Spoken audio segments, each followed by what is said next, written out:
Hello students, welcome to the week 5 of lecture in development economics, and today I'm going to talk about poverty traps, which is sort of a bit more involved or bit more advanced topic from the kind of topics that we were discussing so far. So today we will discuss the conceptual details around poverty traps through a set of models, and then on Thursday we're going to talk about the empirical evidence in favor of these kinds of theories. Okay. Um, so what we mean by poverty trap? So the question that we are after in today's class is uh, whether poverty is indeed like a trap, in the sense that is it the case that uh, if people are poor today, it's more likely that those people are going to stay poor tomorrow. So is it the case that poverty is self-perpetuating, meaning that the conditions or the reasons that makes an individual poor is the same conditions and reasons that in that sort of ensures that the individual remains poor tomorrow, right? So it's the idea of poverty being a persistent status of individual. So sort of in growing out of poverty can be seen as a more daunting task if we think that poverty is self-perpetuating, right? That's why it's important to understand whether poverty is indeed a trap or not, whether it is an equilibrium outcome. So that's what we mean by when we say trap, that in equilibrium some people are poor. So because equilibrium is a steady outcome that doesn't move around, that means that status of an individual is an equilibrium, meaning that it's hard to come out of it unless something important or drastic happens. Okay, so that's the idea that we want to explore. Is it the case, or under what circumstances do we get that poverty is self-perpetuating, or it's persistent? Okay. Um, in the lectures and discussions so far, we have talked about the idea of poverty itself and its various manifestations, and there are various policies that we have considered. Important redistributive policies such as the Narega and the public distribution system, as well as other kinds of interventions. So, for example, in the previous week, we talked about this capital injection RCT in Bangladesh that gave these livestock to a random set of ultra poor women, right? And these kinds of redistributive policies in the form of public workfare programs like Narega, or food or cash transfers like PDS, or capital injection policies such as giving livestock to poor people. These are geared towards alleviating poverty, right? And we have tested whether these kind of interventions actually lead to fall in poverty or increase in individuals' income or consumption. Okay. The question is, if poverty is indeed self-perpetuating, and it is possible that even though these policies, either redistributive or capital intervention or capital injection policies, even though they may increase people's income or consumption, it may not be able to lift them permanently out of poverty. Or even if on average we find a positive effect of this program, it's not necessary that the effect is uniform across everybody. If you remember, in the Bangladesh paper, they talk about a substantial heterogeneity or variation in the treatment of giving livestock to poor women. Right? Some women really benefited from it, so they sort of their income or consumption or asset went up substantially, while for others it had no effect. Right? If you remember that graph. So the question is it the case that the transfer of food or cash or capital uh, uh, enough to lift people out of poverty, or uh, is it necessary that these things will, these kinds of policies will lift out of poverty, or lift people out of poverty, if indeed it is the case that poverty can be under circumstances, certain circumstances is self-perpetuating. And if it is not the case that it's enough, or it's necessarily enough, then what kind of other policies should we think about that sort of takes into account this additional idea that poverty can be persistent, that the conditions that generate poverty to begin with also maintains it going forward. Okay. uh, so that's the sort of idea we're going to explore in terms of what kind of policies are better suited to a world where poverty traps exist. That's something to be discussed on Thursday, surrounding the paper that we have that we will be reading as part of the assignment. But today we're going to talk about the various concepts of poverty trap, why or under what circumstances might it arise, which can sort of shed light on the kind of policies that we might need. Okay, and the reference for this talk, this lecture today, is the paper by Mahesh in 2015, Theories of Poverty Traps and Anti-Poverty Policies. Okay, so what kind of factors can lead to persistence of poverty, or existence of poverty traps, or existence of poverty as a separate equilibrium. Okay. um, we can classify three broad factors contributing towards poverty's persistence, and we're going to examine the three broad factors using a benchmark model. It's going to be a very simple model that I'm going to talk about, um, and we will use the lens of this model to examine these various factors that can contribute to persistence of poverty primarily. So let me talk a little bit about the benchmark case. It will help us highlight what are these factors that can result in persistence of poverty. So in the benchmark case, we're going to say that, well, let's have all individuals, both poor and rich, uh, um, to have the same kind of preferences over consumption, and let's say they also face the same kind of external environment, they face the same market conditions, right? When I say external environment, I mean market conditions.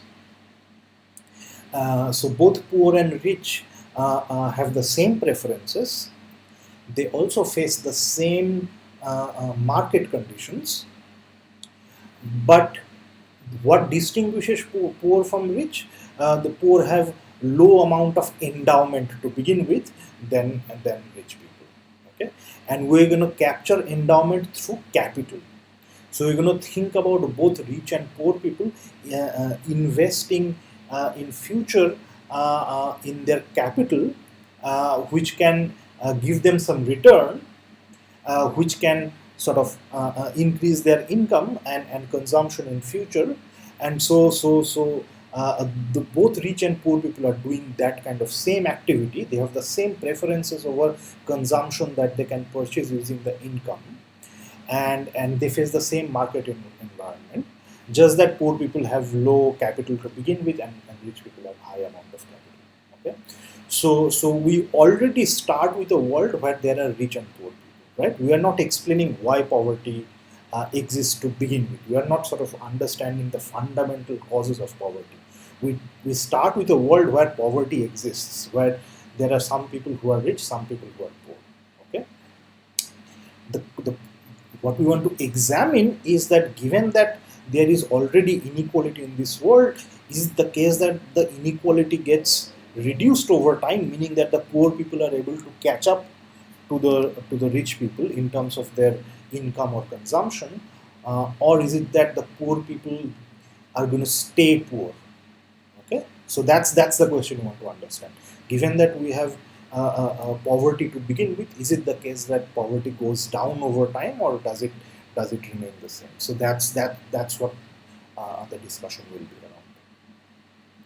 around, and all this discussion will be around in this framework of a model where people have capital, and they can use this capital to invest in future.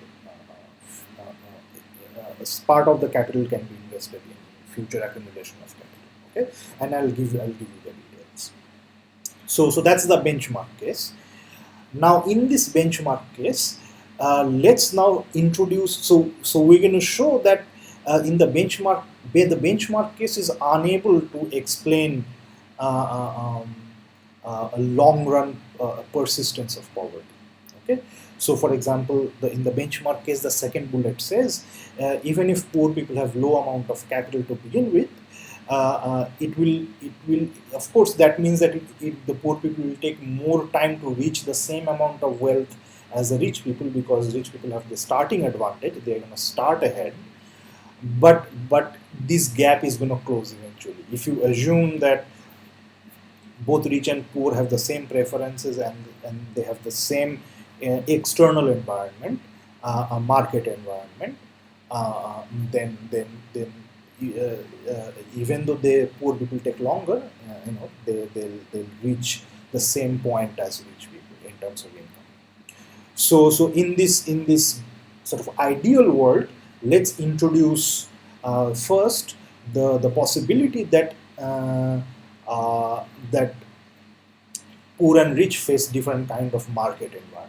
Okay, and we're going to talk about two kinds of market environments. One is that the capital market is imperfect. So that means that ability to borrow is different for different people. So not everybody can borrow the same unlimited amount. So if capital market was perfect, everybody will be able to borrow as much as they require. But in a world with capital market imperfection, so that's an external friction, market level environment, ability for poor people to borrow may be limited. Okay, so that's what I mean by higher cost of borrowing. So it could be that poor faces a higher cost of borrowing than rich people. So that's a difference between rich and poor that become important, might become important for poverty's persistence. The other kind of market level difference is that we're going to consider is that technology of production could be very different for poor and rich people. Okay, and I'm going to talk more about this. What do I mean by non-convex technology of production? And we're going to show that whether we're going to discuss whether this leads to persistence of poverty or not. Okay, so that's the first thing we're going to look at: external friction.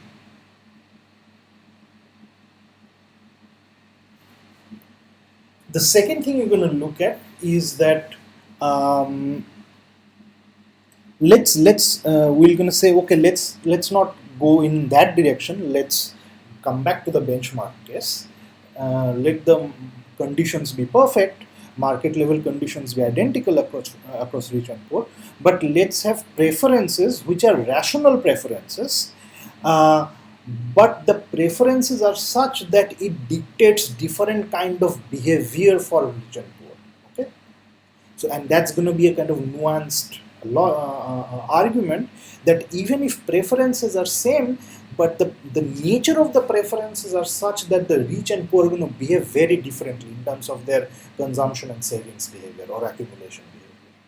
Okay, and that is going to we're going to try to sort of unpack this argument through a model, and we're going to show that these kinds of and what I call preference distortion. So it's not really a distortion in the usual sense that market level distortion is a distortion, is that in the sense that the preferences are such that it leads poor and rich people to rationally choose very different kind of behavior. So that's what I mean by distortion. It's a distortion sort of resulting from the fact that there are capital, initial capital endowments are different between people. That can be self-perpetuating. The fact that they have very different action choices that they make. It can lead to self perpetuation of poverty. And finally, which sort of the author clubs as part of preference argument, but I sort of make a distinction which I call behavioral distortion, which is that the preferences itself for poor people, inherent preferences could be different than rich people. In the second point, I say that the inherent preferences could be identical across rich and poor, and it could be rational, but it could imply different behavior for rich and poor. In the third point, I'm saying that the inherent preferences itself could be different. Okay, so that's the behavioral distortion introduced in the inherent preference itself. Of course, that will also imply different behavior for rich and poor, but the differences in behavior between rich and poor here results from the differences in inherent preferences itself, not because of the way the preference is. So, for example, poverty can lead to sort of psychological distress on poor people, which may lead to differences in the way people make decisions. So scarcity of attention for poor people can imply that their preferences over other actions are different, which can lead to different decisions, specifically bad decisions, because their mind is sort of preoccupied with financial calculations, and that can lead to persistence of poverty. In an alternative story, which is sort of part of the same behavioral distortion argument, is that poverty can lead to lack of hope or motivation, which again can change preferences. So poor people can be less forward-looking than rich people because they don't see hope of improving their lives, and that itself, because that directly shapes preference, that of course can lead to changes in or differences in behavior in terms of investment in long-term investments such as education, capital accumulation, etc. Okay, so we're gonna talk a little bit about that. So most of the argument today would be in terms of model, talking about the benchmark case, then introducing external frictions of these two kinds, capital market imperfection and this technology of production being different, and then moving to a world where preference itself could lead to different behavior. Okay. So I would suggest that for the rest of the talk, it's better if you have a pen and paper with you, because I'm going to go through a model. So it's better if you also work through the model as I speak. It will help you understand the details and the workings of the model much better. Okay. So having said that, let's jump into the benchmark model. So we set up a model of an individual behavior, where individual engages in some kind of production using one input, which we call her capital. Okay, so you can think of it as physical capital. So in the Bangladesh case, it's whether you have a cow or some kind of livestock or not. So on the size of the number of the livestock, etc. So that's like a physical capital that you can employ in some kind of production function, which generates income or output. Okay, which generates output. So or you can think of the input being also human capital.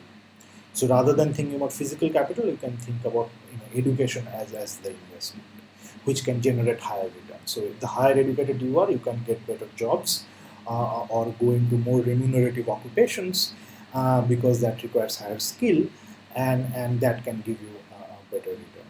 Okay. So your output, an individual's output, is denoted by Q, and Q has this production function, where A is the productivity of the individual, and F of K is the production function, where K is the capital, either physical capital or human capital. Okay. So Output depends on the productivity and the amount of capital that individual has or can borrow from the market, or basically the capital that goes into the production technology. Okay, this productivity term, this will keep as identical for everybody, rich and poor. But again, there these things can be affected by, say, government intervention in terms of better public amenities, road infrastructure, etc. These things can improve the productivity of individuals' production decisions. Okay? And the kind of institutions that you set up, the kind of the efficiency with which court works, that can improve these productivity parameter a lot. And again, to what extent court works for you can be very different for poor and rich people. So this A term can be different for rich and poor people, but for the time being, for this discussion, we're going to make A identical for everybody. And so we're going to say that there are people who have low K and there are people who have high K. So people differ in terms of their endowment of capital. I'm coming to the endowment, but this is the production technology that everybody has. So it's ideal. So production technology is a market level environment, external environment that everybody has access to. Okay. The production function is standard, increasing and concave, and it's continuous. The individual's capital endowment is K bar. Okay, and K bar can be different for different people, right? So for a specific individual, K bar is fixed. The profit of the individual from the production activity is, of course, in real terms, this is the output minus the rent paid on capital. Okay, so this is the opportunity cost of capital. Now, of course, part of this capital is owned by her. So out of K bar is owned by her. So she, maybe she needs more capital than what she owns, right? So she can borrow. So let's say there is a capital market from which she can borrow at the rate of rental rate R, and so RK is the total rent to be paid on the entire capital that she invests in the production. Of the capital K bar is her own capital. So sort of the R K bar is the rental income that goes to her own pocket. The rest of the rental, which is R times K minus K bar, that's the rental rate that is paid to the lender. Okay, so that's the idea. But in any case, this is the production profit from the production activity. So her income is this profit from the production activity plus the rent that goes to her own pocket, because part of the capital that she invests in the production technology is owned by her, so she enjoys the return on her own capital. Okay? So that's pi plus RK bar is going to be the income Y. So this this let's fix this equation in our mind. Y equals to pi plus RK bar is the total income of the individual, of which pi is the net profit from the production technology, and RK bar is the rental income enjoyed by the individual because she owns K bar amount of capital. Okay. So whatever she consumes out of Y, not pi. Okay, pi is only part of her income. The rest is the capital rental on her own capital.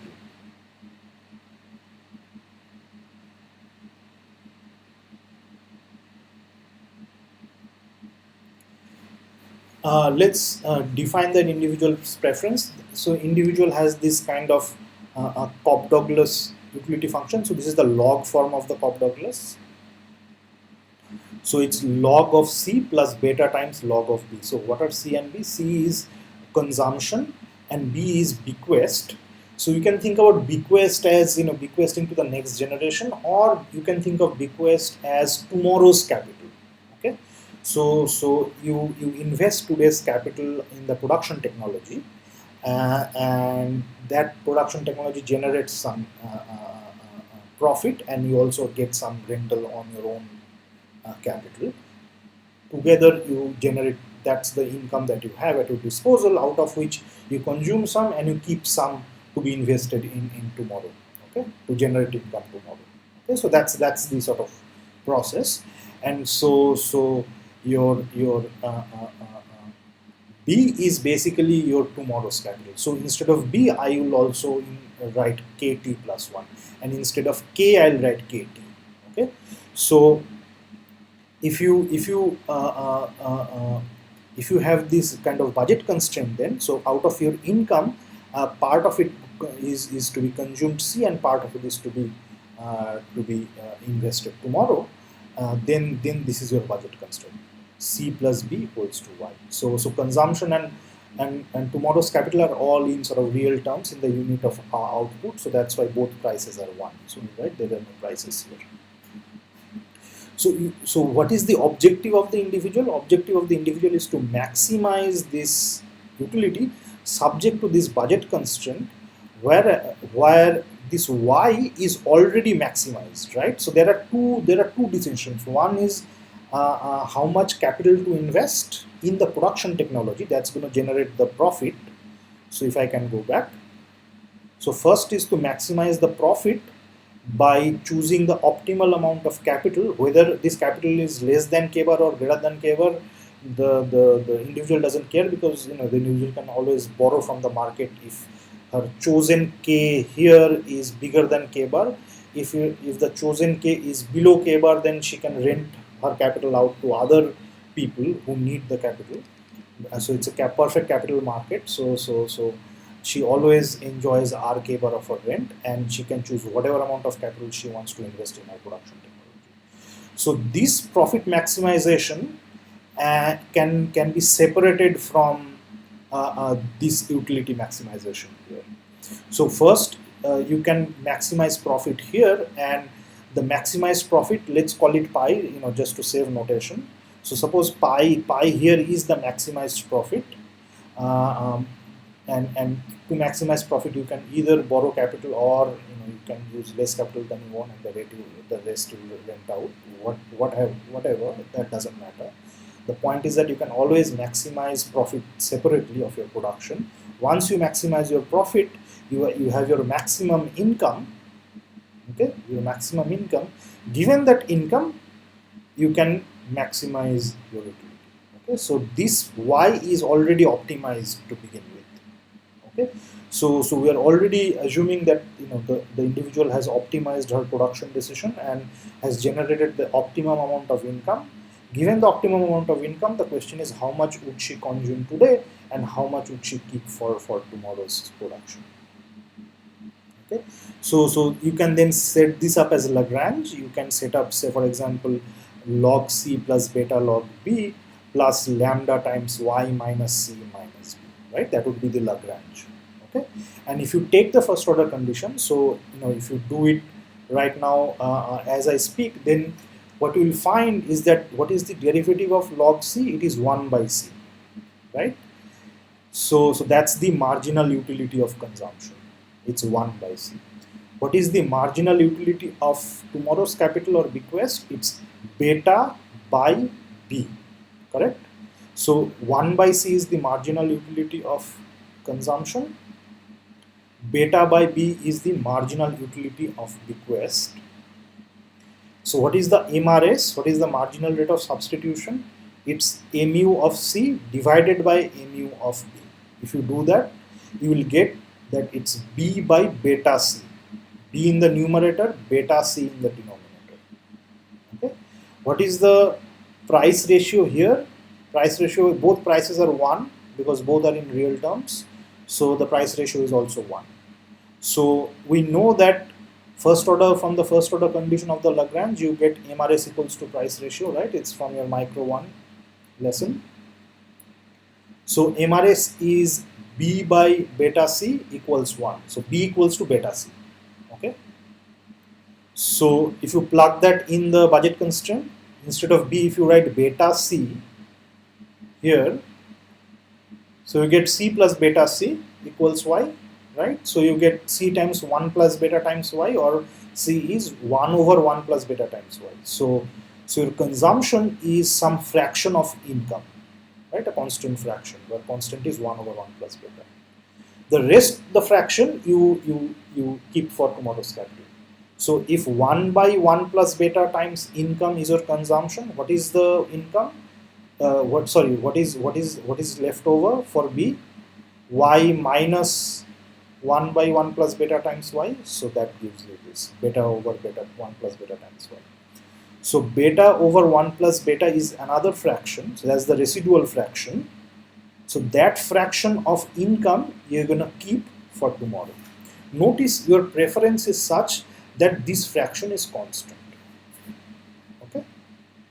So poor and rich people to begin with have very different amount of capital. So some have very high level of capital, some have very low level of capital. That capital implies some optimal amount of income, but whatever that income, you save a constant fraction of that income for tomorrow.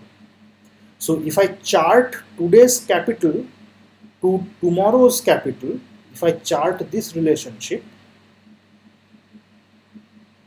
in a world where both rich and poor people have the same preference, this preference, both rich and poor people have the same market level condition, meaning they have the same production technology, this, and they can borrow or save, borrow or lend it to other people if they want, in a perfect capital market with interest rate R.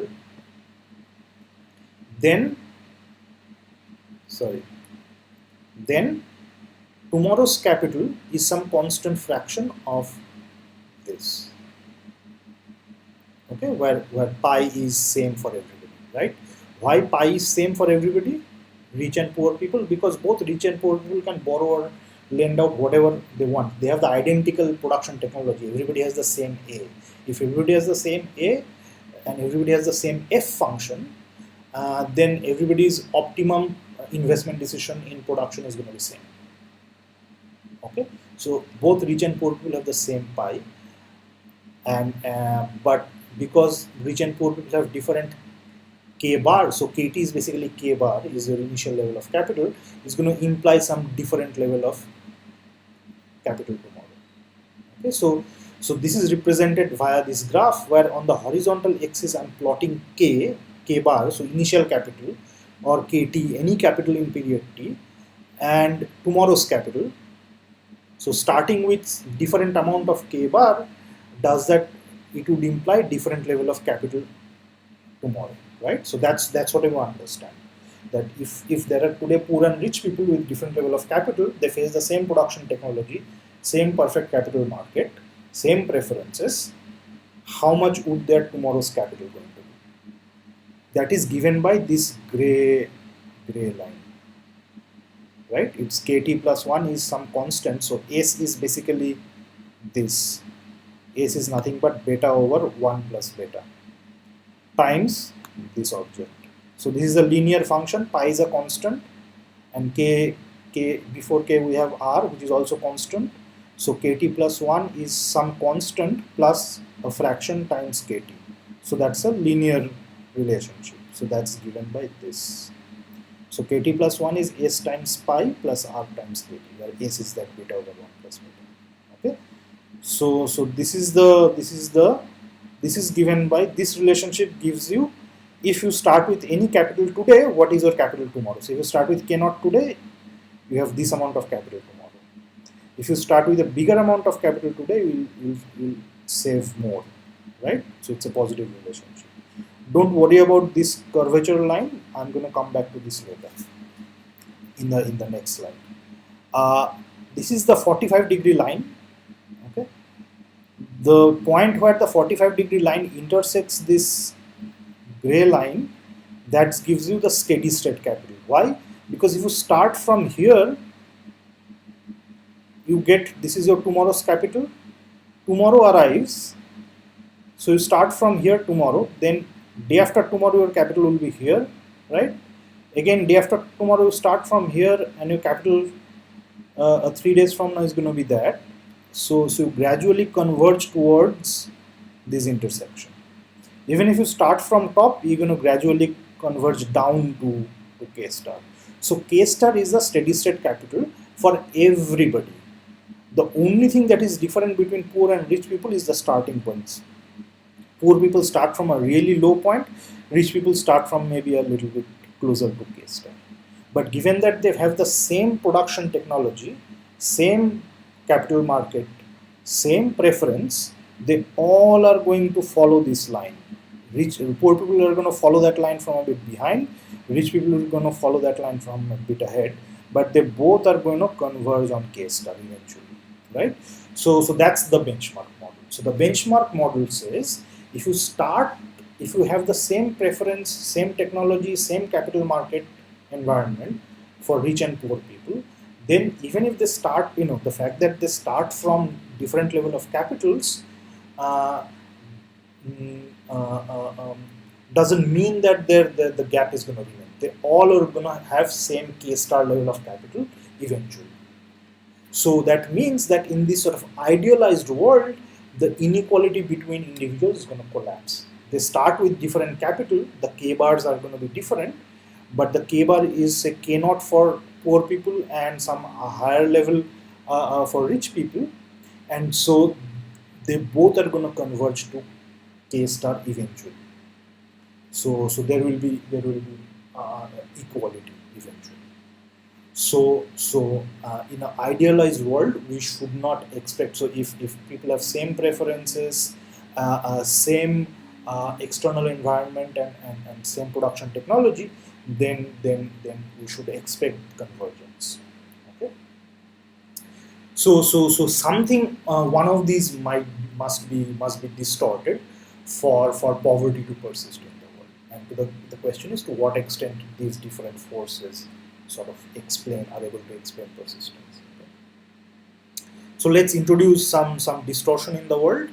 So let's start with the first argument, which is that the external environment can be different. So if you remember, I talked about two factors. One is the capital market could be imperfect, and the second factor is the production technology could be imperfect. Or production technology could be non-convex. Okay.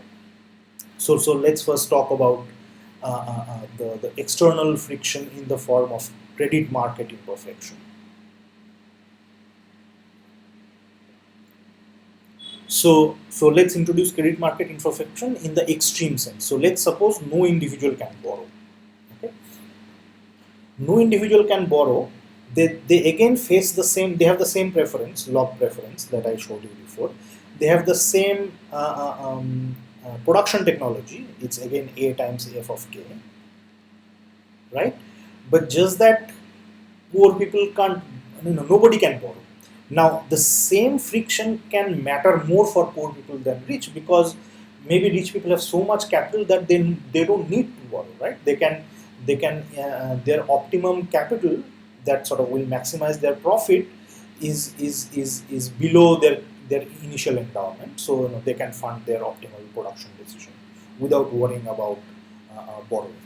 But because poor people have low amount of capital, they want to borrow, but they can't. Suppose this is also an idealized way of introducing market friction, because it's an extreme form, but the main insight is going to follow, and it's going to remain the same if you make it more realistic. Suppose instead of making this extreme assumption, if you assume that uh, um, that that your ability to borrow, you have some limit on borrowing. So it's not that nobody can borrow, everybody can borrow, but up to a limit, and the limit is determined by your initial capital. So richer people can borrow more than poor people, maybe because there are collaterals involved, right? If you want to borrow for production purposes, and you have to put stuff up for collateral, and poor people don't have a lot of wealth to put up as collateral.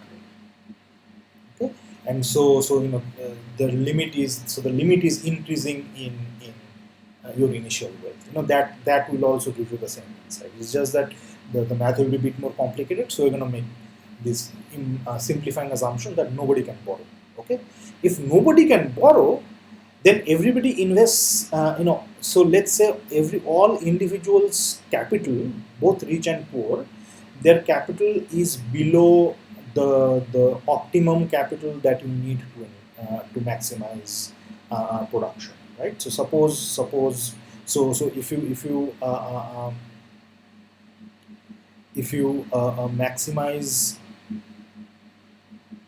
maximize, this pie in absence of any constraint, you get that A of f prime k equals R, right? That's the first order condition that will guarantee profit is maximized. A of f prime k equals R. Okay. Suppose the k that ensures that that first order condition is satisfied, you can show that that k is the same k star here. That's the steady state capital.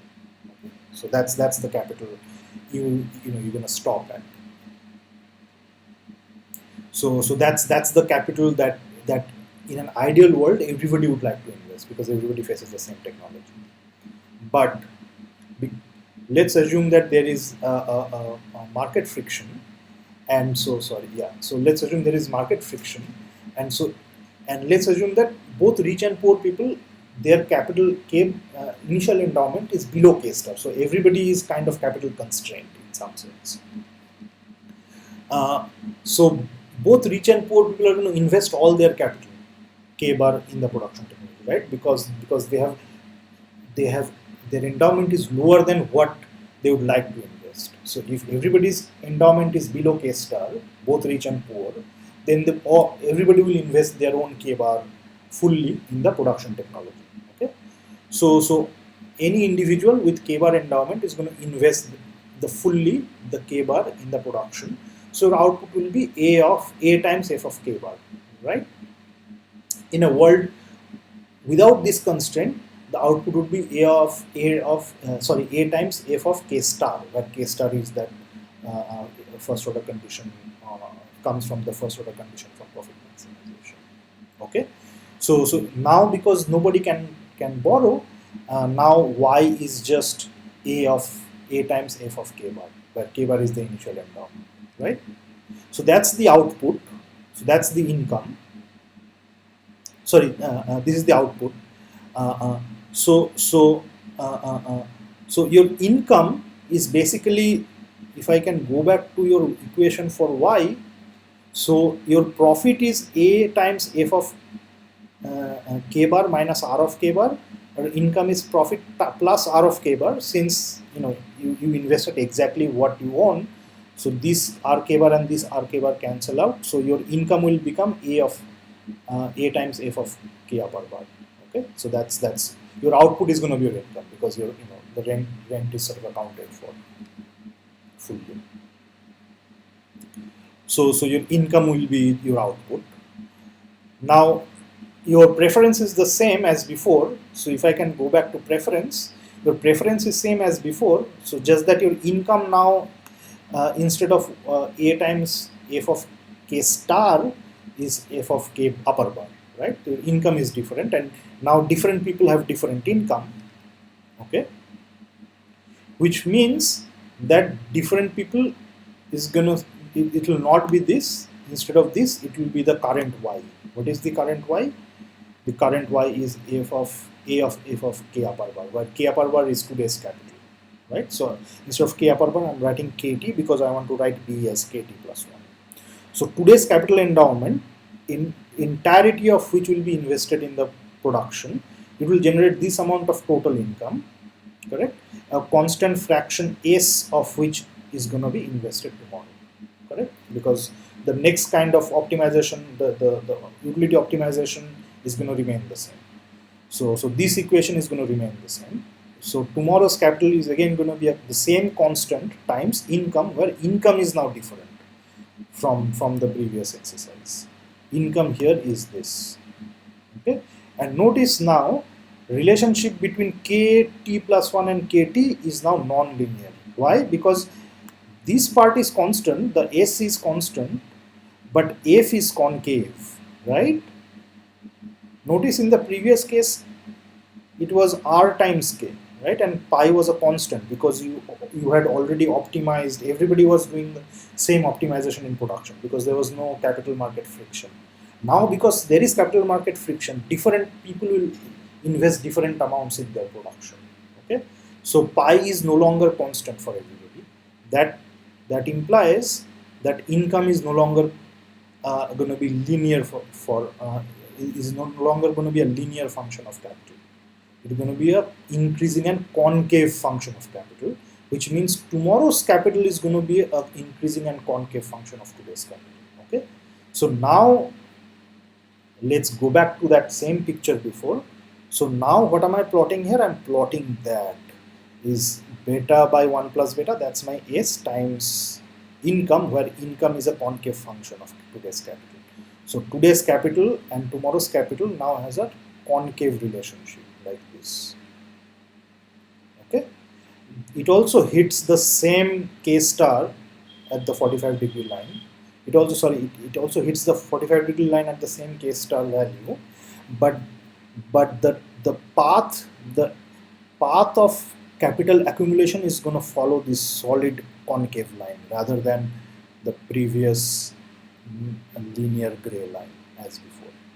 Okay, so what do you get? You get that in a world, so this is the linear case, is the benchmark case.